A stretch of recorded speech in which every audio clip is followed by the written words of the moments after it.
اللہ نے تمہیں پیسے دیے ہیں, نئی گاڑی تم نے خریدی ہے, چھوٹے بچے کا جوتا کیوں باندھ دیا آگے تم نے؟ جوتا باندھنے سے اگر یہ ایکسیڈنٹ سے, حادثے سے گاڑی بچ سکتی ہوتی ہے تو پھر پاکستان کے جتنے پی آئی اے کے جہاز ہیں سب پر باندھ دینا چاہیے, سب پہ جوتے لٹکے ہوئے ہوں. عجیب تم نے فلسفہ تراشا. کسی نے جو ہے وہ کالی رنگ کی پٹی باندھ دی نیچے جس سے اس کو نظر نہیں لگے گی. گھوڑے کے پاؤں کے نیچے جو کھری لگی ہوئی ہوتی ہے, کچھ لوگوں نے اپنے گھروں میں وہ باندھی ہوئی ہوتی ہے کہ اس سے ہمارے گھر کے اندر کوئی مصیبت نہیں آئے گی, کوئی تکلیف نہیں آئے گی. کسی نے ہنڈیا اپنے گھر کے اوپر الٹی رکھی ہوئی ہوتی ہے, یہ ہنڈیا بچا لے گی. اور میاں ہنڈیا کیا بچائے گی تجھے؟ اللہ کے قہر سے کچھ نہیں بچا سکتا. جب تمہارے اوپر کوئی مصیبت نازل ہونی ہے تو کچھ نہیں بچا سکتا. اگر بچنا چاہتے ہو تو پھر اللہ سے استغفار کرو, اللہ تعالیٰ کی تسبیح کرو, اللہ کی تحلیل کرو, میرے حضور پہ درود پڑھو, پھر دیکھنا کہ مصیبتیں ٹلتی ہیں یا نہیں ٹلتی. تو یہ خام خواہ کے رکیے اور یہ عامل لوگ جو ہیں ان کا تو کام ہی یہی ہے. ان کا کام چلتا ہے لوگ ذوف الاعتقادی میں مبتلا رہے ہیں اور یہ کہہ دیتے ہیں کہ آپ کے خاندان میں ایک منحوس عورت ہے, یہ اس کا کیا ہوا ہے, تو کوئی نہ کوئی منحوس تو پہلے ہی انہوں نے طے کر رکھی ہوتی ہے, فوراً ذہن وہاں جا کلک ہو جاتا ہے. اس کا نون سے نام شروع ہوتا ہے, اس کا کاف سے نام شروع ہوتا ہے, اس کا جیم سے نام شروع ہوتا ہے, تو پورے خاندان میں کسی کا نام کاف, نون یا جیم سے تو شروع ہوتا ہی ہوگا. یا دوستوں میں تو فوراً ذہن جو ہے ادھر منتقل ہو گیا. اب یہ بابا جی نے بتا دیا ہے, ہاں ہاں ہاں اس نے یہ بات کی تھی, کچھ باتیں یاد آنے لگی. اس کاف سے شروع ہونے والے نام کے ساتھ نفرت پیدا ہو گئی. اس بابے نے نفرت کا کاروبار کیا.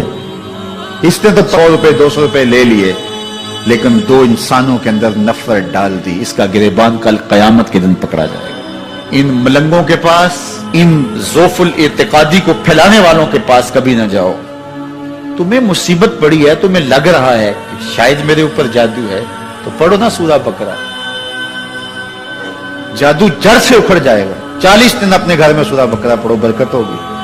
کہتے ہیں مولوی صاحب 40 دن تو نہیں پڑھی جا سکتی, 2.5 پارے, ہمیں کوئی تعویذ ہی کرتے ہیں. ہم شارٹ کٹ چاہتے ہیں نا, روزانہ صبح 2.5 پارے سورہ بقرہ پڑھے, یہ تو ہم سے نہیں پڑھی جائے گی. تو آپ کوئی تعویذ ہی لکھتے ہیں.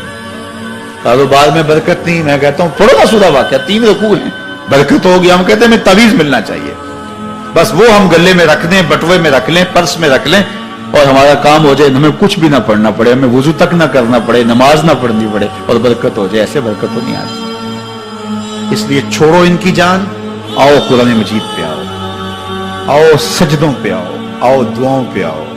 سحری کے وقت اس کی رحمتیں آواز دے رہی ہوتی ہیں, حل من مسترزقن, ہے کوئی رزق مانگنے والا, اور تم اس وقت سوئے ہوئے ہو, سارے دن ٹھوکریں کھاتے ہو. آؤ نا اس وقت جھولی پھیلا کے, ہاتھ پھیلا کے کہو مالک تو جھولیاں بھر دے. تو پھر دیکھنا میرا بیٹا سالم مشرکین کی قید میں ہے اور میں فاقوں کی حالت میں ہوں. تو فرمایا آل محمد کے پاس ایک سیر جو ہیں, بس اس کے علاوہ ہمارے پاس بھی کھانے کے لیے دنیاوی اسباب نہیں ہیں. کہا صبر کرو اور اللہ سے ڈرو, اور لا حول ولا قوت الا باللہ کثرت کے ساتھ پڑھو. یہ ایسا وظیفہ ہے, ایک حدیث پاک میں آتا ہے کہ یہ 99 بیماریوں کا علاج ہے. اس میں سب سے کم درجے کی بیماری ہم اور غم ہے.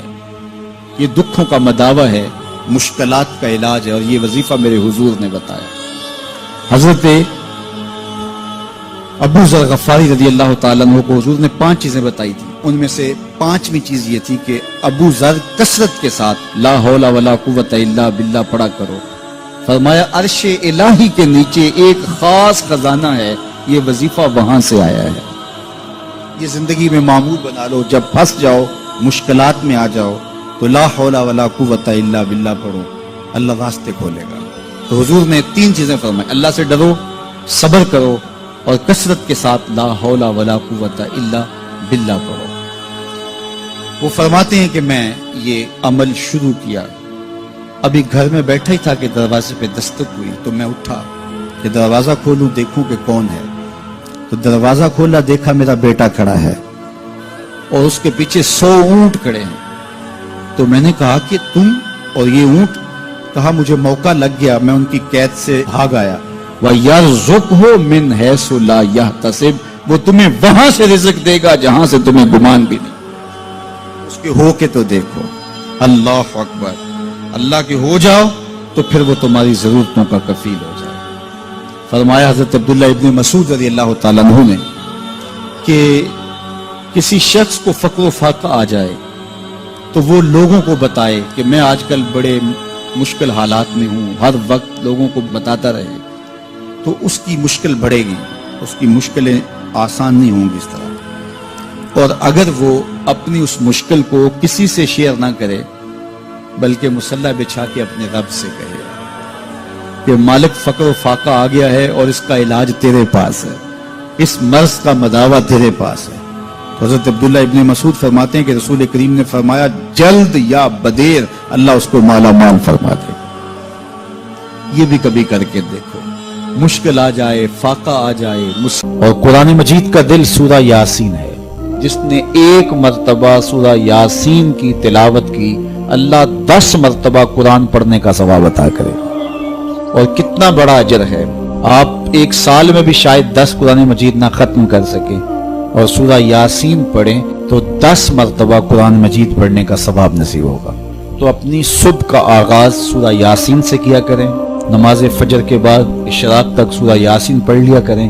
سورہ یاسین اگر آپ پڑھ کے اپنے دن کا آغاز کرتے ہیں آپ کا سارا دن خیر سے گزرے گا۔ اس دن اگر کاروبار کریں گے تو برکت ہوگی، اس دن بہت ساری بیماریوں سے، آفات و بلیات ارضیہ اور سماویہ سے بچے رہیں گے، لوگوں کے شر سے، حادثات سے محفوظ رہیں گے۔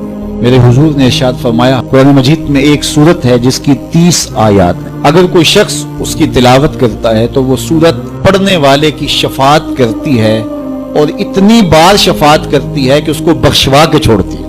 وہ سورت کون سی ہے؟ وَهِيَ تَبَارَكَ الَّذِي بِيَدِهِ الْمُلْكُ، یہ سورۃ الملک ہے، 30 آیتیں ہیں۔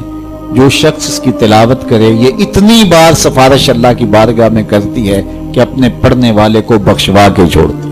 تو اپنے دن کا آغاز سورہ یاسین سے کریں اور اپنی شب کا آغاز سورہ ملک سے کریں۔ سونے سے پہلے سورہ ملک کی تلاوت ضرور کر لیں، انشاءاللہ اس سے رات برکت سے گزرے گی۔ جس نے ایک دن میں 100 مرتبہ سبحان اللہ و بحمدہ پڑھا، کتنی مرتبہ؟ 100 مرتبہ کیا پڑھا؟ سبحان اللہ و بحمدہ، فرمایا کہ اس کے گناہ سمندر کی جھاگ کے برابر بھی ہوں تو اللہ معاف فرما دے گا۔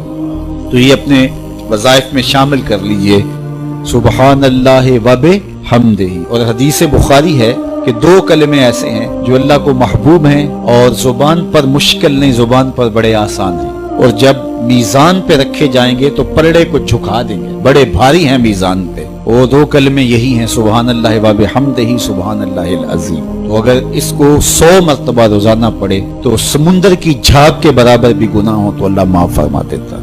اللہ فرماتا ہے ما یفعل اللہ بعذابکم، وہ تمہیں عذاب دے کے کیا کرے گا؟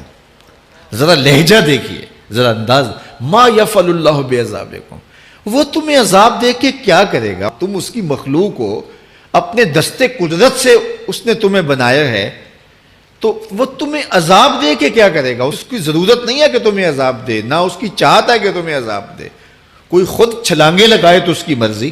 فرمایا کہ ما یفعل اللہ بعذابکم، وہ تمہیں عذاب دے کے کیا کرے گا؟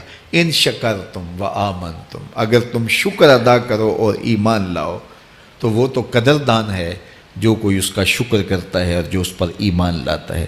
تو اللہ اس کے لیے عذاب نہیں رکھا، اس کے لیے رحمتیں رکھی ہوئی ہیں۔ تمہیں دستے قدرت سے بنایا ہے اور وہ تمہیں خوش دیکھنا چاہتا ہے، تمہیں خوشحال دیکھنا چاہتا ہے، تمہیں سرشار دیکھنا چاہتا ہے، تمہیں نہال دیکھنا چاہتا ہے، تمہاری زندگی کو خوشگوار دیکھنا چاہتا ہے۔ تم نے اپنے آپ کو خود اپنے اعمال کی وجہ سے مصیبتوں میں ڈالا ہے، تو کہا شکر کرنے کی عادت ڈال لو، دیکھنا پھر اللہ تعالیٰ جل شانہ کی رحمتیں تمہارے اوپر کس طرح اترتی ہیں، اس کی نوازشیں تمہارے اوپر کیسے برستی ہیں۔